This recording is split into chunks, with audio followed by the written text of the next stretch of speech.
നമസ്കാരം, എൻ്റെ പേര് രാഹുൽ. ഞാനിന്നിവിടെ PVR PXL ഡെഡ്പൂളും വൂൾവറിൻ കാണാൻ വന്നതാണ്. ഒബിയസ്ലി 3D ആണ്, അറ്റ്മോസാണ്. റിയൽ ഡി 3D ഉള്ളതുകൊണ്ട് ഇവിടെ തന്നെ കാണാമെന്ന് വെച്ചു.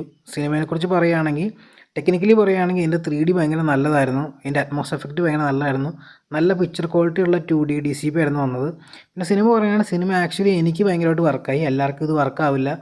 ഒരു 90s 20th century ഫോക്സിൻ്റെ Marvel movies കണ്ടിട്ടുണ്ടെങ്കിൽ, അല്ലെങ്കിൽ അതിനോട് നിങ്ങൾക്ക് അറ്റാച്ച്മെൻറ്റ് ഉണ്ടെങ്കിൽ കൂടുതൽ നിങ്ങൾക്ക് ഇഷ്ടമാകാൻ സാധ്യതയുള്ള സിനിമയാണ്. ഇവർ പുതിയതായി വന്നിരിക്കുന്ന MCU ഫാൻസിനൊന്നും ഈ സിനിമയുടെ നൊസ്റ്റാൾജിയെ പറ്റി വർക്കാവാൻ സാധ്യതയുണ്ടെന്ന് എനിക്ക് തോന്നുന്നില്ല. അറിയില്ല, ഇത് എൻ്റെ ഒരു അഭിപ്രായമാണ്. പക്ഷേ നിങ്ങൾക്ക് ശരിക്കും എന്നെപ്പോലെ തന്നെ ഈ സെഞ്ച്വറി ഫോക്സിൻ്റെ സൂപ്പർ ഹീറോ മൂവീസിനോട് കണക്ഷൻ ഉണ്ടെങ്കിൽ നിങ്ങൾക്ക് ഇത് ഭയങ്കരമായിട്ട് വർക്കാവും ഈ സിനിമ. എന്തായാലും എനിക്ക് ഈ സിനിമ ഭയങ്കര ഇഷ്ടമായി. നല്ല 3D ഒക്കെയാണ് സിനിമയുടെ. അപ്പോൾ എന്തായാലും തിയേറ്ററിൽ പോയി കാണാൻ ശ്രമിക്കുക. കണ്ടവരുണ്ടെങ്കിൽ നിങ്ങളുടെ അഭിപ്രായം താഴത്ത് പറയുക. എന്തായാലും നമുക്കിനി അടുത്ത വീഡിയോയിൽ കാണാം. Bye bye.